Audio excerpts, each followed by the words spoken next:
Hello everyone, welcome to Exam Assure. So today we are going to discuss about the UPSC exam for the post of Deputy Architect at CPWD.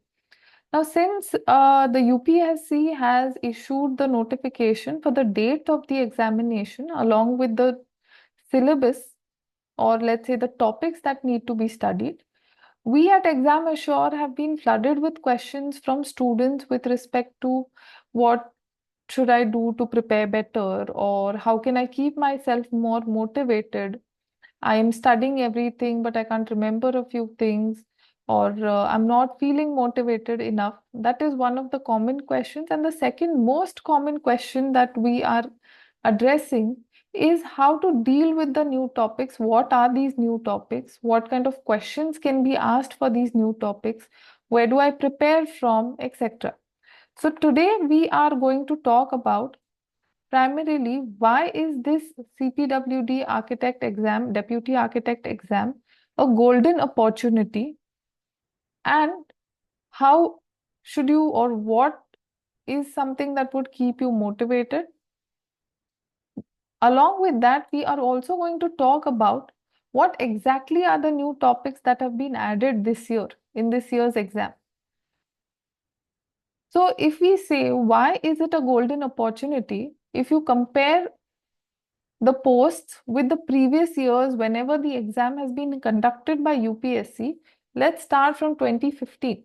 So in 2015, when there were vacancies for the post of assistant architect, there were only 21 vacancies.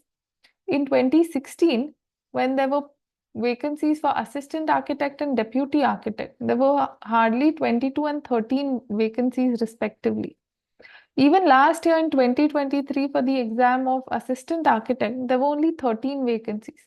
But if you see, unlike previously, this year or this deputy architect examination, which was notified in 2023 and will be conducted on 11th August 2024, here this has the maximum number of vacancies ever.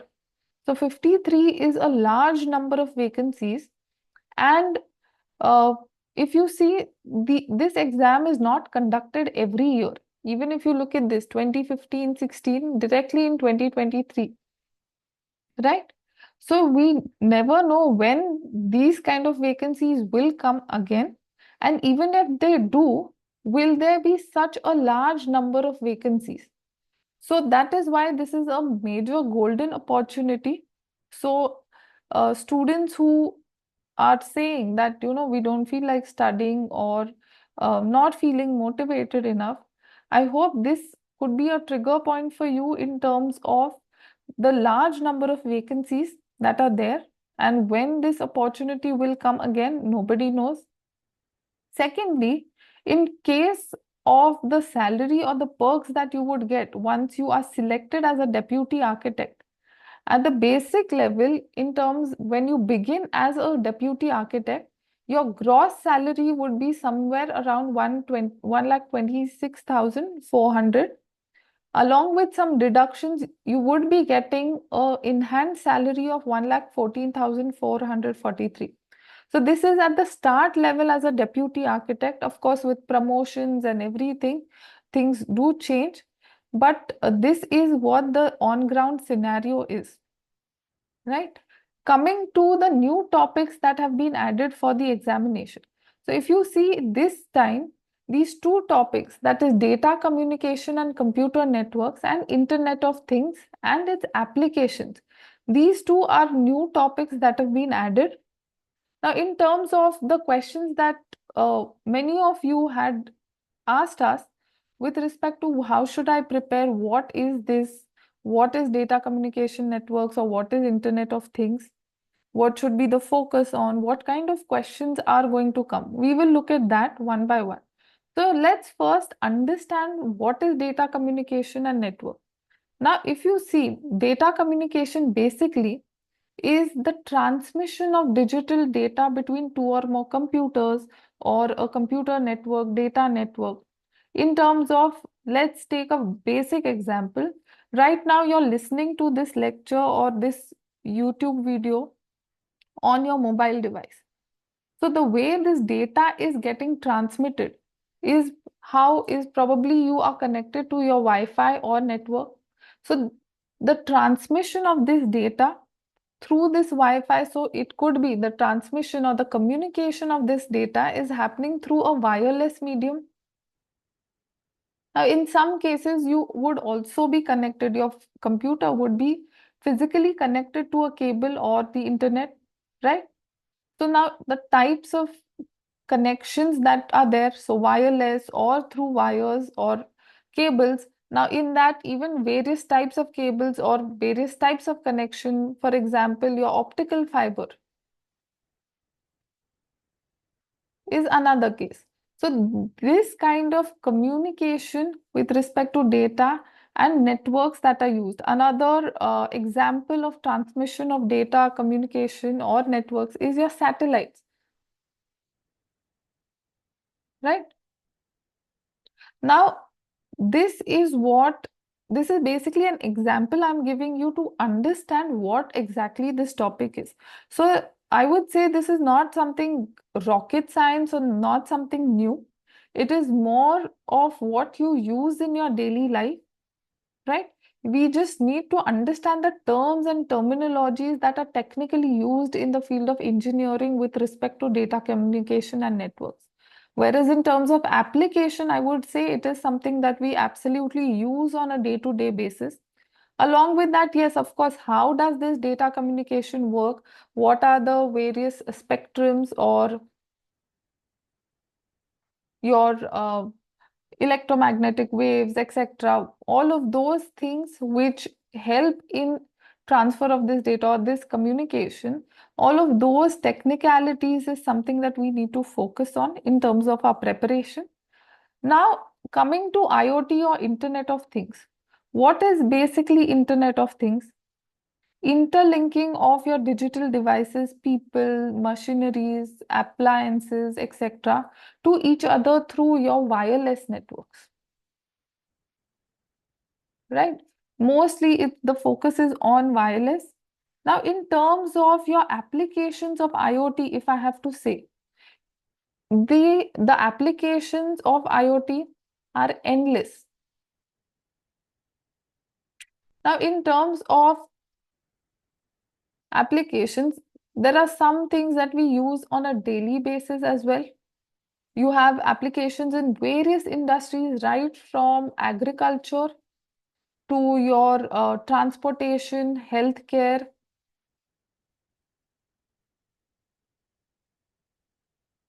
your industries, media, advertisement.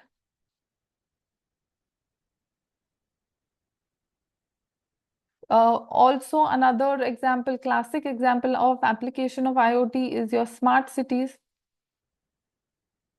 So it's used in smart cities, etc. Right? So the applications are endless, so as to say. Now, one classic example of application in your day-to-day life that you use, or some of you might be using, is your Alexa,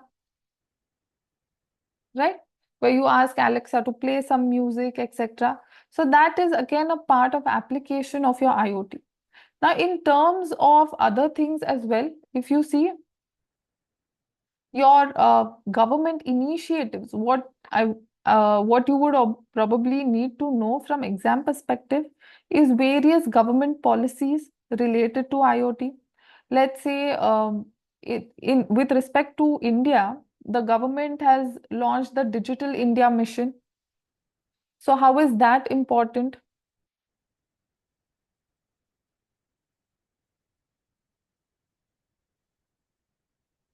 And its relation to IoT. Along with that, the National Digital Communications Policy launched in 2018 for application and development of IoT. Along with that, even the Department of Electronics and Information Technology has also published a draft policy in India with respect to the Internet of Things. So these important initiatives by the government are also something that you need to keep in mind. Now, coming to the questions or the probable kind of questions. Now, if you look at these few questions that we have come up with or we have found from various exams that UPSC has earlier conducted. So if you look at this question on screen where they are talking about communication technologies, what is the differences between LTE or VoLTE, that is voice over long-term evolution and long-term evolution. And they've given you what exactly is it and asked you to choose the correct answer. Now, in this case, if you see what LTE or VoLTE, I'm sure you must have come across this term on your mobile devices also. Yes. So here there again, it is based on your 2G, 3G, 4G, etc. So these kind of questions where it is more of application based, knowledge based. Another question which is talking about GPS technology. So where can this GPS technology be used? In mobile phone operations, banking operations, or controlling power grids? Now, if you see again, GPS technology, a part of your data communication and network.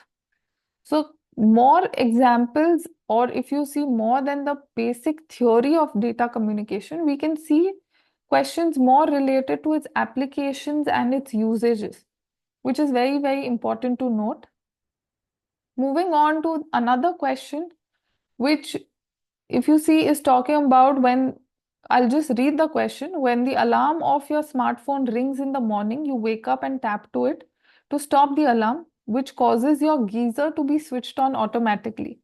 The smart minute or in your bathroom shows the day's weather and also indicates the level of water in your overhead tank.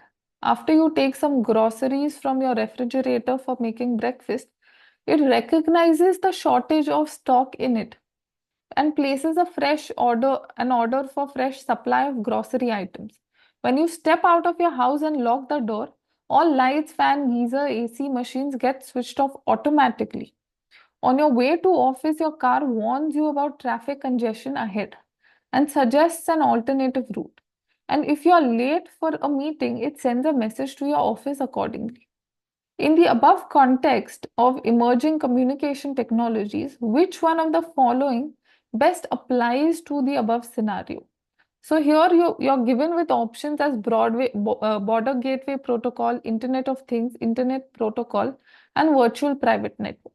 So in this case, actually, if you see, it is the IoT or Internet of Things, which is the correct answer. So here, if you see again this question, if we analyze, it is again more about the application of IoT. Now, IoT and data communication networks, they are something that go hand in hand, right? It is not something that is in isolation. So here we can see these kind of questions which are more application based. Coming to the next question, that is with reference to near field communication technology. Which of the following statements are correct? Is it a contactless communication technology based on electromagnetic fields? NFC is designed for use by devices which can be at a distance of even a meter from each other. Or NFC can use encryption when sending sensitive information. Now, again, if you look at this question, NFC, near field communication technology, this is something you see on your mobile devices, even in the settings of your mobiles, right? You see this term, you can just search for it after you watch this video, you can look up into your mobile phones as well. It's there in your settings. Or so basically here, UPSC is not asking something out of the box or out of the world, right? It is something that is an ongoing developing technology, that is an ongoing thing, and something that is there in your day-to-day life, but usually we don't pay much attention to it. So for data communication networks and IoT, it is going to be more of these kind of questions which are more related to your day-to-day life related objects or things that you use in day-to-day life and how it is connected to this topic. So I hope this is helpful for all of you. And we will be covering and discussing more about these new topics in our crash course, which we begin from the 9th of July. So you can scan this QR code to enroll as well, or you can contact us on this number 76317 for any more queries related to the same. So thank you everyone and wish you all the best.